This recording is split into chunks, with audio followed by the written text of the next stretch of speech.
My name is Dimple and this is about me.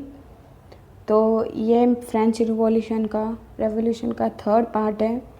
और इससे पहले हम फ्रेंच रिवॉल्यूशंस के जो फ्रेंच है उसकी सोसाइटी के बारे में पढ़ चुके हैं और फ्रेंच रेवोल्यूशंस के रीज़न पढ़ चुके हैं।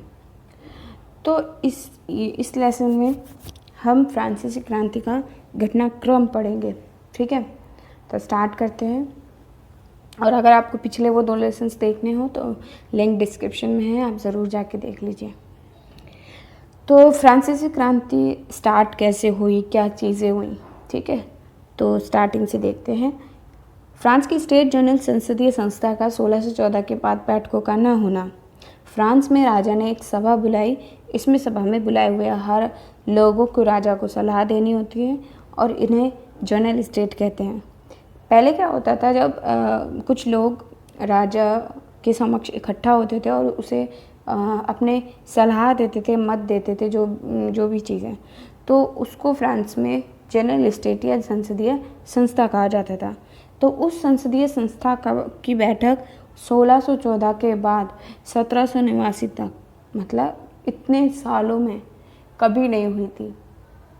तो ये चीज़ लोगों को, तो ऐसा राजा, इसका मतलब क्या निकलता है कि ये ऐसा राजा या ऐसा राजकाल चल रहा था जिसमें जनता के बारे में कोई फिक्र नहीं करता था, ना कोई सुनता था। ठीक है। लुई 16 द्वारा फ्रांस की सरकार का दिवालियापन दूर करने के लिए किसानों पर 1778 में कर लगाना, मतलब कि अब लुई 16 से पहले फ्रांस में कई युद्ध हुए, तो उन युद्धों से फ्रांस की जो स्थिति थी वो बहुत ज़्यादा गिर गई। फ्रांस की आर्थिक स्थिति बहुत ज़्यादा गिर गई। तो उस स्थिति को सुधारने के लिए, उस स्थिति से बचने के लिए जो लुई 16 है, उन्होंने उस अनचाहे कर लगा दिया। अब कर मेनली किसको देने होते थे? थर्ड स्टेट के लोगों को, जिनमें लॉयर, डॉक्टर्स, किसान, ठीक है, शॉपकीपर्स वगैरह आते थे, क्योंकि फर्स्ट स्टेट और सेकंड स्टेट के लोग तो कर देते ही नहीं थे। ठीक है, तो थर्ड पॉइंट, कर का विरोध करने के लिए स्टेट जनरल। तो फिर लोगों को जब इस बात का पता लगा तो लोगों ने फिर राजा से मिलने की इच्छा प्रकट की, यानी कि लोगों ने संसदीय जो संस्था है उसकी बैठक की मांग की। फिर उसके बाद 175 वर्षों के बाद स्टेट जनरल की बैठक हुई 5 मई 1789 को। 175 वर्षों के बाद। अब उसमें प्रतिनिधि कितने आए? प्रतिनिधि डेलीगेट्स कितने आए? 300 फर्स्ट स्टेट से आए, 300 सेकंड स्टेट से आए और 600 यानी 600 थर्ड स्टेट से आए। ठीक है। इसमें तीसरे स्टेट के प्रतिनिधियों ने सभी संप्रदाय वर्ग के सदस्यों द्वारा मतदान की मांग की, जिसका विरोध प्रथम 2 संप्रदाय वर्ग ने किया।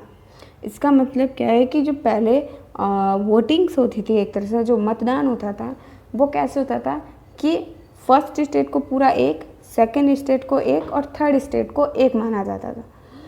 तो किसी भी मसले पर या किसी भी राय पर अगर वोट देना होता था, मत देना होता था, तो फर्स्ट स्टेट और सेकंड स्टेट के लोग हमेशा एक साथ होते थे।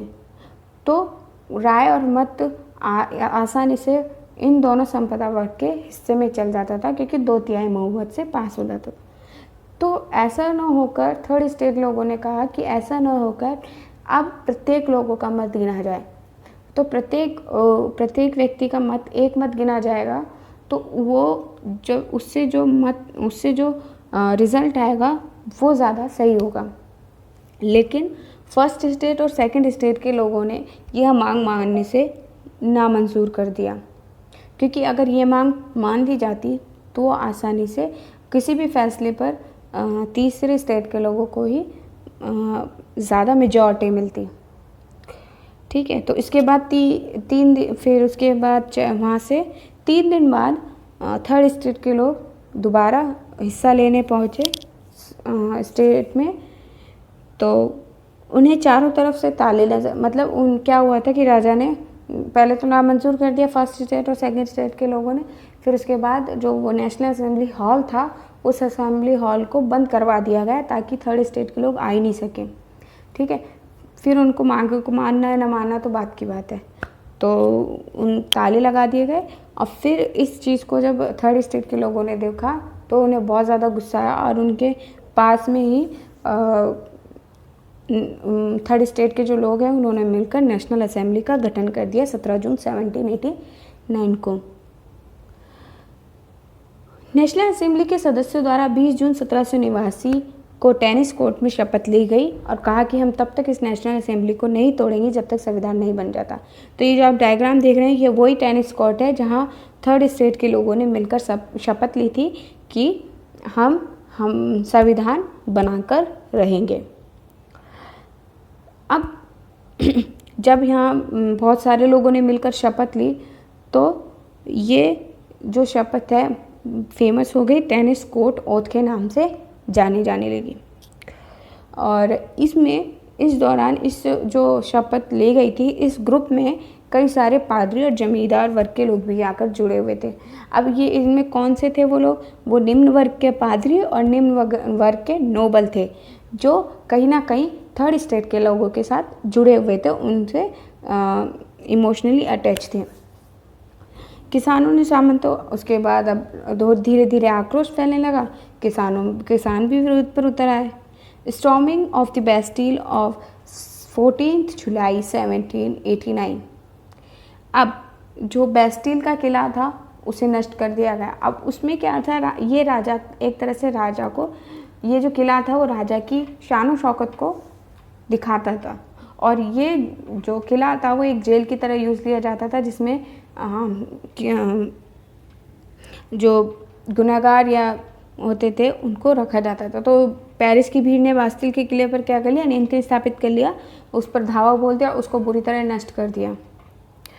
इस तरह क्रांति की शुरुआत। तो यह जो बास्तिल का किला नष्ट करना एक तरह से क्रांति की शुरुआत माना जाता है। वस्तुतः बास्तिल का किला निरंकुश अत्याचार का प्रतीक था और इसके पतन से पुरातन व्यवस्था को गहरी चुनौती मिली।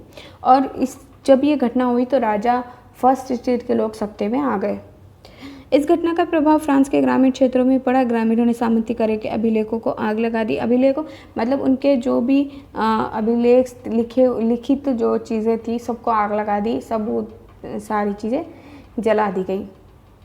जनता इन कार्रवाई का राष्ट्रीय सभा पर भी गहरा असर पड़ा और 4 अगस्त 1789 जो रात भर का राष्ट्रीय सभा अधिवेशन चला जिसमें कानून निर्मित करके सभी विशेषाधिकारों को समाप्त किया। मतलब अब क्रांति इतनी ज़्यादा फैल गई कि राजा और सामंतों के जो भी विशेषाधिकार थे वो रातों रात ख़त्म कर दिए गए और जो भी सारी व्यवस्था थी वो थर्ड स्टेट के लोगों ने अपने हाथों में ले ली।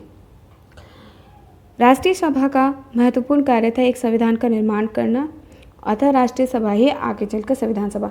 तो जो नेशनल असेंबली थी वो आगे जाके नेशनल कॉन्स्टिट्यूएंट असेंबली कहलाई और 26 अगस्त 1789 को संविधान सभा ने मानवाधिकारों की घोषणा की। तो संविधान सभा ने मानवाधिकार की घोषणा कब की? 26 अगस्त। अब ये देख लीजिए, पहले अपन जो फ्रेंच रिवॉल्यूशन है ये इसकी सीरीज जो इसके लेसन है कंप्लीट कर लेते हैं एंड उसके बाद जब ये कंप्लीट हो जाएगी तो इस चैप्टर के से जितने भी क्वेश्चंस बनते हैं एग्ज़ाम्स के पॉइंट ऑफ व्यू से वो क्वेश्चंस लेकर आ जाएंगे। आगे देखते हैं। इस घोषणा में समानता के सिद्धांत पर बल दिया गया क्योंकि इनइक्वालिटी बहुत ज़्यादा थी फ्रांस की सोसाइटी में उस समय। वैसे तो हर जगह ही थी लेकिन क्रांति वहाँ हुई थी तो वहाँ पे जो किसानों का बहुत ज़्यादा शोषण हुआ था। तो थर्ड स्टेट के जब मानवाधिकारों की घोषणा की गई तो उन्होंने समानता पर बहुत ज़्यादा ध्यान दिया। इन अधिकारों में स्वतंत्रता, संपत्ति सुरक्षा, अत्याचार के विरोध का अधिकार भी शामिल थे। ठीक है। राष्ट्रीय संविधान सभा ने चर्च की संपत्ति को जब्त कर लिया और जनता पर चर्च के नियंत्रण को कम करने का प्रयास किया। इस संदर्भ में चर्च को राज्य के अधीन ले आया गया और राष्ट्रीय चर्च के रूप में तब्दील। तो जो चर्च था उसको भी, जो पहले फ्रांस की क्रांति नहीं हुई थी उससे पहले चर्च को भी किसानों को कर देना पड़ता था। ठीक है। तो वो सारी चीज़ें समाप्त कर दी गई अब और चर्च को एक राष्ट्रीय संपत्ति मान लिया गया कि वो किसी के अंडर में या पादरी के अंडर में नहीं होगी, वो अब राष्ट्रीय संपत्ति है। राज्य के प्रति पादरियों की वफादारी सुरक्षित करने के लिए सिविल कॉन्स्टिट्यूशन ऑफ क्लर्जी बनाया गया। जिन पादरियों ने राज्य के प्रति निष्ठा की शपथ ग्रहण की वे जूरर और जिन्होंने नहीं की वह नॉन जूरर कहलाए। हुआ क्या था कि अब पहले तो ऐसा कुछ नहीं था, तो जो पादरी होते थे वो अपने काम से आराम से जी चुरा लेते थे, मतलब वो अपने काम को निष्ठा से नहीं करते थे। लेकिन अब क्या हुआ, जब फ्रेंच रिवॉल्यूशन हुआ उसके बाद उन पादरियों से भी एक शपथ ली जाने लगी, उन पादरियों से शपथ ली जाने लगी, और वो किसके अंदर, सिविल कॉन्स्टिट्यूशन ऑफ क्लर्जी के अंतर्गत। तो जिन्होंने तो शपथ ले ली वो ज्यूरर कहलाए, और जिन्होंने नहीं नॉन ज्यूरर कहलाए। ठीक है, तो इस चीज़ से भी जो ये कानून था ये भी एक क्रांति के विरुद्ध माहौल बनाने लगा, और छोटे पादरियों ने इस चीज़ का समर्थन भी किया और इस क्रांति का भी समर्थन किया। और इस चीज़ जब ये सिविल कॉन्स्टिट्यूशन ऑफ क्लर्जी ये नियम आया, ये रूल आया, तो इसके बाद कई उच्च वर्ग के पादरियों ने फ्रांस, पेरिस जो छोड़कर दूसरे देशों में चले गए। आगे देखते हैं। अब आते हैं राष्ट्रीय संविधान सभा का जो निर्माण है उसके बारे में थोड़ा। ठीक है, तो ये जो आप डायग्राम देख रहे हैं, तो ये थोड़े ये जो तीनों स्टेट के लोग, अब इसमें तीनों स्टेट में ये कौन है कि भाई आप दिखने में सामान्य, लेकिन इनमें क्या है, थर्ड स्टेट के किसान वर्ग जो भी है, सेकंड स्टेट के जो निम्न वर्ग के नोबल है, जो अपने मेहनत करके अचीव करते हैं नोबल, वो, और निम्न वर्ग के पादरी। तो ये इन तीनों वर्गों ने मिलकर संविधान का निर्माण किया। ये डायग्राम ये दिखाता है। देखते हैं। राष्ट्रीय संविधान सभा ने फ्रांस के लिए लिखित संविधान तैयार किया, और इस संविधान को 1791 में लुई 16वें ने अपनी स्वीकृति दे दी, क्योंकि उसे देनी थी। अगर वो नहीं देता तो सीधी सी बात, तो उसे स्वीकृति दे दी। 9 जुलाई 1791 को संविधान पेश किया गया, और संविधान में 2 बातों पर बल दिया गया।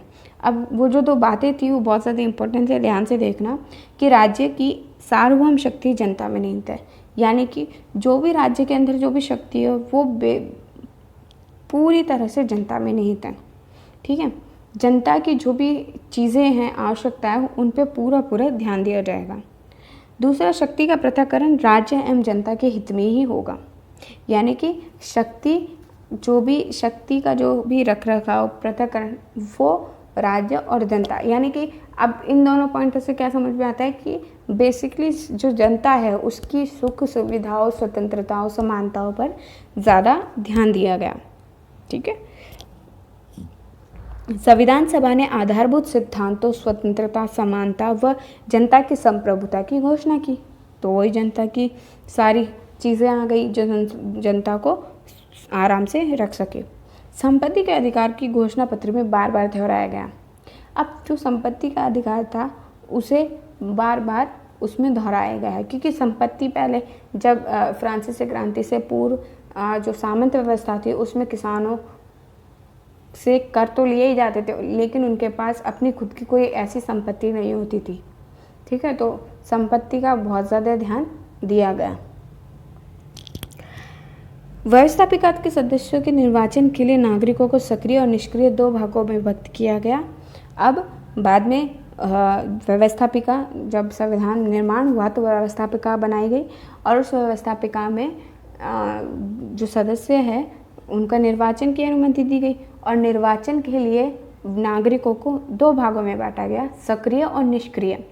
सक्रिय वो है सक्रिय, पहली बात तो सक्रिय नागरिक वो है जो मताधिकार दे सकते हैं। अब इनमें आते कौन कौन है? सक्रिय नागरिक 25 वर्ष से अधिक आयु के वे लोग थे जो राज्य को 3 दिन की आय के बराबर प्रत्यक्ष कर देते थे। और निष्क्रिय व्यक्ति कौन थे? निष्क्रिय नागरिक वो थे जो गरीब होते थे। ठीक है, अब आगे चलते हैं। अब ये देखते हैं, ये बहुत ज़्यादा इम्पोर्टेंट है, इसमें बहुत सारी चीज़ें ध्यान से देखना। राष्ट्रीय सभा के भंग होने के पश्चात 1791 में 745 सदस्यीय व्यवस्थापिका सभा लेजिस्लेटिव असेंबली अस्तित्व में आई। ठीक है, बाद में नेशनल असेंबली भंग हो गई और व्यवस्था यानी कि लेजिस्लेटिव असेंबली आ गई। इस व्यवस्थापिका सभा में अध्यक्ष के दाहिने और बैठने के दक्षिणपंथी और जो लेफ्ट साइड बैठते थे वो वामपंथी कहलाए। ठीक है, तो यहाँ से जो वो लेफ्ट राइट बैठने वाली चीज़ है वो टर्म आएगी, एक तरह टर्म सामने है। अब जो दाहिने ओर बैठते थे वो कौन से लोग होते थे? वो होते थे अनुदार एवं राजतंत्र के समर्थक। और जो बाईं ओर बैठते थे, जो वामपंथी कहलाते थे, वो होते थे वो समूह मूल परिवर्तनवादियों का होता था, जिसके अंदर उग्र और क्रांतिकारी लोग आते थे। अब एक बात और कि जो रेडिकल्स थे, यानी जो क्रांतिकारी या उग्रवादी थे, वो भी दो तरह के थे, जिरोंदिस्ट और जैकोबियन। ये ग्रुप था। बस इसमें ये क्या था कि जो जैकोबियन था वो ज़्यादा उग्र था और जिरोंदिस्ट थोड़े कम उग्र होते थे। वो प्राय थोड़ा मशला मशवरा या फिर एक साथ रहकर काम करने में सोच रखते थे, जबकि जैकोबियन पूर्ण रूप से खतरनाक वाले उग्रवादी थे।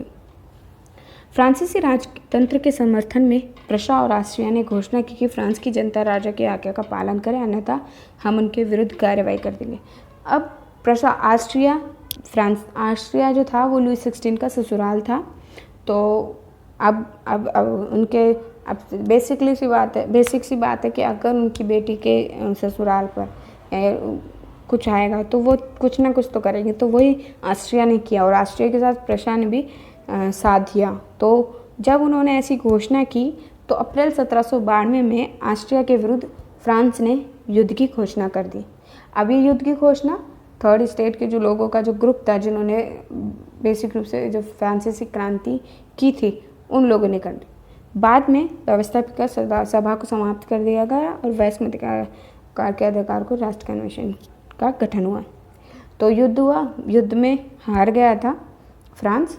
फिर बाद में जो लेजिस्लेटिव असेंबली, उसे भी ख़त्म कर दिया गया और उसके बाद बना नेशनल कन्वेंशन। ठीक है, राष्ट्रीय कन्वेंशन का गठन हुआ, वो भी वयस्क मताधिकार के आधार पर। ठीक है, देखिए 31 सितंबर 1792 को नेशनल कन्वेंशन का प्रथम अधिवेशन हुआ। इसमें जैकोबियन और जिरोंदिस्ट दल प्रमुख थे। सबसे ज़्यादा फेमस यही थे, फ्रांस की क्रांति में यही दल थे।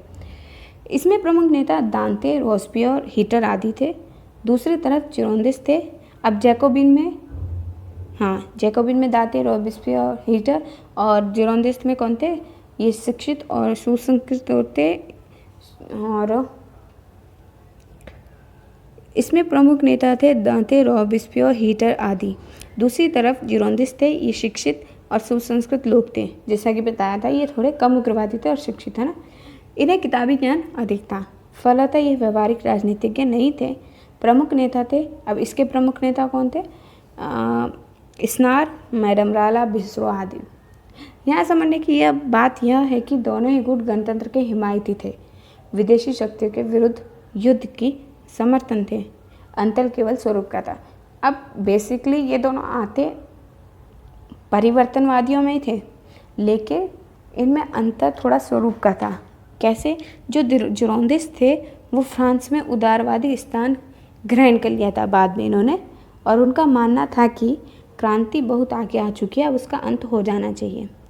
और वे और अधिक सामाजिक समानता लाने के विरुद्ध भी थे। वे स्वतंत्रता पर अधिक जोर देते थे। लेकिन जैकोबियन वो क्या थे कि वो समानता पर अधिक जोर देते थे और निम्न वर्गों के प्रति सद्भावपूर्ण रवैया रखते थे। तो ये जैकोबियन और जिरोंदिस्ट के बीच थोड़ा सा डिफरेंस था। आगे देखिए, नेशनल कन्वेंशन ने एक प्रस्ताव पारित कर राजतंत्र को समाप्त कर दिया। बाद में नेशनल कन्वेंशन ने भी राजतंत्र को, जो मनार्की थी, उसको पूरी तरह समाप्त कर दिया और गणतंत्र की स्थापना कर दी। राजा पर देशद्रोह का आरोप लग गया और उसकी हत्या कर दी गई गिलोटिन मशीन द्वारा। ठीक है, और उसके थोड़े समय बाद रानी की भी हत्या कर दी गई। फ्रांस में जून 1793 से जुलाई 1794 तक की अवधि में लगभग 16,000 लोगों को मौत के घाट उतारा गया। जो भी क्रांति का मतलब उस समय होता क्या था कि इसमें जो सबसे मेन हाथ था, देखिए रॉबेस्पियर, ये सबसे प्रमुख नेता था, प्रमुख राजनीतिज्ञ था। किसका? फ्रांस की क्रांति का। और ये जैकोबिन का, जो जैकोबिन है उसका इम्पोर्टेंट था। ठीक है, तो ये एक फ्रांसीसी राजनीतिज्ञ और वकील था। और ये इसने अपनी बहुत महत्वपूर्ण भूमिका निभाई फ्रांस की क्रांति में। तो इसको जब भी ऐसा लगता कि कोई भी व्यक्ति फ्रांस की क्रांति के लिए सही नहीं है या फ्रांस की क्रांति को डुबो सकता है या फ्रांस की क्रांति के लिए घातक साबित हो सकता था, ये उसे मरवा देता था। तो इसने 16,000 लोगों को मौत के घाट उतारा, ठीक है। और इस जो ये पीरियड था, ये जो जून 1793 से जुलाई 1794 का जो पीरियड था, इसे आतंक का दौर, द रेन ऑफ टेरर कहा गया, ठीक है।